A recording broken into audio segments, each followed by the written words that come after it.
में राष्ट्रीय अध्यक्ष जी द्वारा प्रेस वार्ता रखी गई और पूर्णतः आप लोगों को भी आज बुलाने का यही मुख्य बिंदु है कि जो पिछले महीनों से लोकतंत्र को बचाने के लिए, संविधान को बचाने की जिस लड़ाई में इंडिया गठबंधन अग्रसर रहा, उस लड़ाई को अपने मकाम तक पहुंचाने की तारीख कर जाता ही आ गई। बहुत बड़ी लड़ाई हमने लड़ी। हमने इस देश में एक उस पार्टी से जो हर संसाधन में सबसे मजबूत थी, उससे लड़ाई लड़ी। इस देश के उस तानाशाह से जिसने इस देश के संविधान को नहीं माना, इस देश के किसानों को जो अपने हक की लड़ाई लड़ने के लिए दिल्ली में अपनी जान दे दिया, कुर्बानी दी, उस तानाशाह के खिलाफ इस लड़ाई को हमने लड़ा।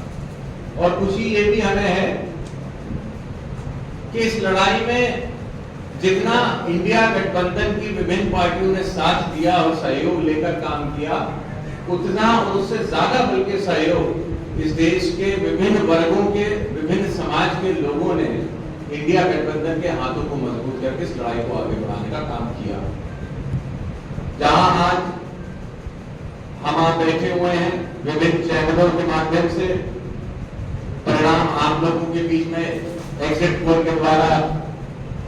एक नैरेटिव बनाने का प्रयास किया गया। और नैरेटिव इसलिए मैं कहूंगा क्योंकि कई ऐसे हमारे बड़े चैनल्स थे जिन चैनलों में जहां कल भारतीय जनता पार्टी को 400 पार के सपने को सच करते हुए दिखा रही थी, आज वही चैनलों ने उन आंकड़ों को कम करके कहीं ना कहीं ये दिखाने का प्रयास किया कि हमारे पास भी धरातल पर सच्चाई उपलब्ध है। लेकिन मुझे खुशी है कि समाजवादी पार्टी राष्ट्रीय अध्यक्ष द्वारा जो पीडीए का नारा दिया गया और जिस पीडीए को लेके हम लोग जन जन तक पहुंचे, उसको स्वीकारा जनता ने।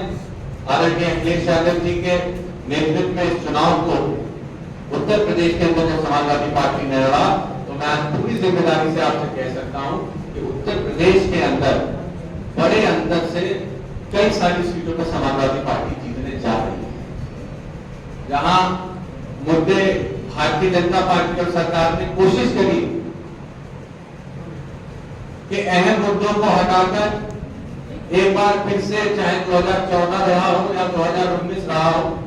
जो मुद्दे उन्होंने बनाए थे जाति धर्म के आधार पर चुनाव को ले जाने के लिए, इस बार उससे 2 कदम आगे बढ़ के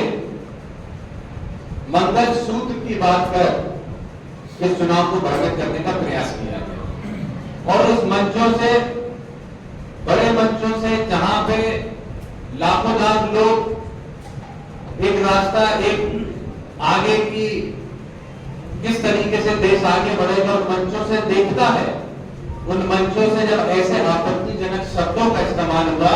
तो मैं समझता हूं देश के और देश के जितने नागरिक थे उनको बहुत बड़ा क्षति इससे पहुंची। इसीलिए इस चुनाव को जहां हम लोगों ने बढ़ रही महंगाई को देखते हुए लड़ा, पेट्रोल डीजल के दाम बढ़े तो महिलाओं के लिए रोजमर्रा की चीजों के भी दाम बढ़े, उसका भी असर पड़ा। जहां नौजवान रोजगार के लिए दर बदर भटक रहा था, तो जिस तरीके से बड़ी बड़ी परीक्षाओं के पेपर लीक होना हुआ और पहली बार उत्तर प्रदेश के इतिहास में हाई स्कूल जैसी परीक्षाओं के भी पेपर अगर सरकार नहीं कर पाई, तो ये मुद्दों को भी हम लोगों के बीच में लेके जाए। इलेक्टोरल बॉन्ड जो एक इस देश के इतिहास का सबसे बड़ा घोटाला कहा जा सकता है, जो ये कहा जा सकता है कि 6000 करोड़ से ज्यादा बड़ा घोटाला आज भारतीय जनता पार्टी जो अपने आप को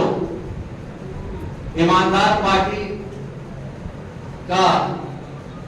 अमली अमला पहनाने का प्रयास करती थी, आज उसका भांडाफोड़ इस जनता के सामने हुआ। और मैं समझता हूं इसीलिए कल जब परिणाम होंगे हमारे आपके सामने, तो एक बहुत बड़े अंतर से इस देश के अंदर इंडिया गठबंधन की सरकार बनने जा रही है। और खास करके बदायूं में जहां हम बैठे हैं, आप बैठे हुए हैं, यहाँ पे एक बहुत बड़े अंतर से बदायूं की जनता समाजवादी पार्टी को और हमें लोगों को अपने आशीर्वाद के रूप में यहां से चुनाव जिताने जा रहे हैं। याद रखें कि जहां इस चुनाव को बहुत छोटे मुद्दों पे ले जाने का प्रयास किया गया, वही इंडिया गठबंधन ने बढ़ रही महंगाई, बढ़ रही बेरोजगारी, बढ़ते हुए भ्रष्टाचार को देखते हुए इन मुद्दों को जनता के बीच ले जाने का काम किया और जनता ने इनको स्वीकारा और इन मुद्दों को अहम मुद्दे बनाते हुए अपना वोट देने का काम किया। मुझे पूरा विश्वास है कि चाहे सरकार या प्रशासन कुछ भी कहे, चाहे टीवी पे बड़े बड़े चैनल एग्जिट पोल के नाम पे 300 या 400 पार के सपने को पूरा करते हुए दिख रहे हो, लेकिन आज इस जनता ने जो अपना मैंडेट दिया है, तो निश्चित ही आने वाले 4 तारीख के बाद जो बेरोजगारी का, जो रोजगार का सपना लोगों का नहीं पूरा हुआ, उस सपने को पूरा करने के लिए इंडिया गठबंधन आगे आने वाला है। आप सबका एक बार फिर से सभी पत्रकार